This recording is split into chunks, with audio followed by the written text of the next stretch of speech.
All right, everyone, it's time for Iowa Caucus Fallout 2.0. Buttigieg apparently clinching it. Last night we had about half the votes came in. He was ahead. It's now at 71%, I think, and he's still a point and a half or so ahead of Sanders. So Sanders did not win the state of Iowa. I think it's important to mention that. But at the same time, neither did Biden. Biden came in fourth. He's close to Elizabeth Warren. So it's sort of like they're tied for third, but it's gotta hurt if you're Joe Biden. By the way, that makes me wrong, but it makes me overjoyed because the fact that the Iowa caucus was so mismanaged is sweet music to my ears because there are two things that I was absolutely right about. One thing, I underestimated how right I was. Number one was the dysfunction of the Democratic Party. Total dysfunction. You can't even get the Iowa caucus to go right. There's not a single person out there. I pay attention to dozens of left-wing and neolib sort of corporate Dem commentators. Every single one of them is pissed. Every single one of them is afraid. Because a lot of them take a look at this and it begins to dawn on them that what I've been saying for years is true. The Democrats are at a disadvantage going into this election because they simply don't understand what the hell they're doing. Their leadership is terrible. Now, some of these people say the same thing. They think you need to replace it with AOC. I think that's a terrible idea, but I guess it's better than doing nothing, arguably. Kinda, right, guys? The biggest loser of the night is the Democratic Party. Honestly, the Democrats as a whole take a huge hit from this. Optically, it's the worst possible scenario for them. It's worse than Joe Shit the Ragman winning your primary and going on to become your nominee. Well, now, I mean, Buttigieg wins, but he doesn't really get a victory out of it. He's not going to get much of a bounce. He doesn't get to make a same-night speech. His people feel robbed. Sanders' people are foaming because Buttigieg is slightly ahead. Remember, Bernie Sanders not ending up in first place means all of his people are still peddling all those conspiracy theories about how he's being shafted by the DNC. And the fact that this app was in part developed by someone who worked with Hillary Clinton, that's not great optics. They probably should have considered otherwise. They probably should have considered doing better. So instead of it being reckoned as a phantasmagoric mistake, which I think is what it was, it makes it look like it was some corruption going on. There was something rotten in Denmark, or in this case in Des Moines. Probably. But the idea that Buttigieg wasn't going to at least be in the winner's circle to some extent, I think was something that most of us discounted. Buttigieg has outperformed in Iowa. I didn't expect him to win the state, but congratulations, I guess. By the way, if the DNC is rigging things, good luck to them, because they should in favor of Buttigieg. He's the only one that can win.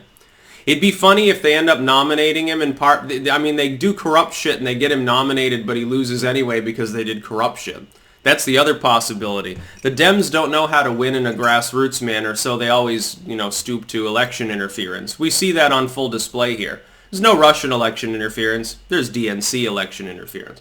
The other biggest losers, number one would be Joe Biden. Joe Biden is the front runner in national polling. With Sanders now arguably declining a little bit on a national stage, and we've got to wait to see what happens before New Hampshire. He'll win New Hampshire, by the way, Bernie Sanders. To all you Sanders fans, don't worry. If they were to have any funny business and he didn't win New Hampshire, at that point it would be obviously rigged and everyone would call them out, including people like me who fucking hate Bernie Sanders on some level. But anyway, Joe Biden was expecting, at least to be in the top three. He doesn't even get that. He comes in a couple points behind Warren.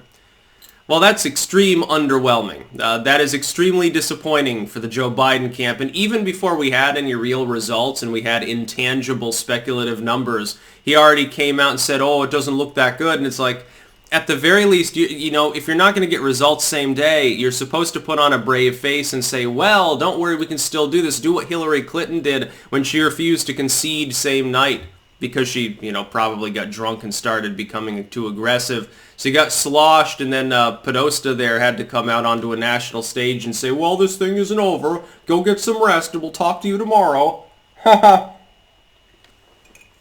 By the way, more and more people still speculating that Hillary Clinton will get it. No. Joe Biden is still capable of doing this. He's still the front runner, number one. Number two, Warren did come in third. She's still viable. The fact is that Bernie Sanders is not viable on a general election. Ultimately, at the end of the day, they might not have a choice, though. They might run out of dirty tricks to pull and have no choice but to allow the socialists to go and get completely curb stomped, which is, I believe, what would happen. The other thing is, imagine that Sanders won. Do you think he would actually manage to get any policies passed? No, not really. Maybe some student loan shenanigans, but they'd be paid for by the middle class. Ultimately, it would be a weaker version of Obama 2.0, I think, fiscally for him. It'd be a failed presidency. It'd be another Jimmy Carter. It'd be worse, arguably, I think. That's why I'm going to do whatever I can to convince people not to vote for him, both in the primaries and potentially in a general. There is a higher chance now. Sanders did come in a close second, but this buoys Buttigieg. Buttigieg being the only one who arguably could actually stand to be a threat against Donald Trump, as far as the current field goes, I mean. Elizabeth Warren's not. She came in third here. She'll probably come in third in New Hampshire, although she could climb to second in theory. She was running ahead of the polling in New Hampshire for a while. Biden has been underwhelming so far. If it happens again, it could be, Sanders will win. If Biden underwhelms again, he could come in third or even fourth in New Hampshire. At that point, by the way, Biden would be done. If Biden doesn't come in second place in New Hampshire, he's probably toast. What would the dude be doing at that point? The illusion of his inevitability will have worn off and somebody else will gain that illusion. Whether it's Buttigieg or Warren awaits to be seen. Klobuchar, I would say, could have been waiting in the wings, but she came in fifth, so she sucks. She's also a big loser. By the way, Klobuchar, don't underestimate her loss. She was extremely optimistic going into this, saying, oh, we can do this, we can get into the top three, because she was looking at arguably cherry-picked polls that showed her ahead of certainly certain other candidates. The possibility was she would get into fourth place. The possibility was there was an outside chance of her getting into the top three.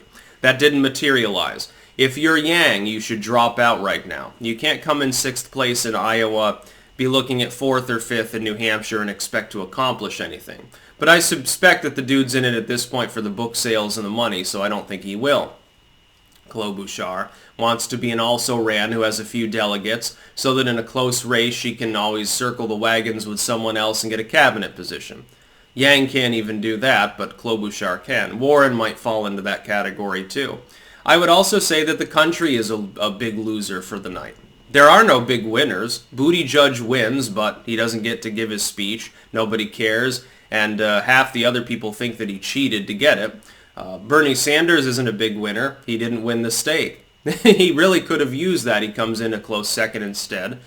Same amount of delegates, but it's still not a win. And his fans are all salty about things. They think that their candidate got cheated out of extra votes. By the way, since you do still have votes to count, we don't even have a full result yet. It'd be funny. Will Buttigieg win by an extra point, get an extra delegate? Will Sanders actually edge him out by half a point? By the time we get the results, nobody will even care about the Iowa caucus. All eyes on New Hampshire. This is the worst political rollout in the Democratic Party's history. Yeah, the worst in their entire party's existence, as far as this kind of thing going. It looks slimy. Even if it's not slimy, it shows sheer incompetence. Nancy Pelosi at SOTU, which we also have to talk about, ripping up Trump's speech doesn't help the party look any more distinguished. These people are nuts. They don't understand political strategy. It's interesting how a political party can have multi-million-dollar consultants and shit like that and still not know what the hell it's doing. It's ass from its face. That's about all. Peace out.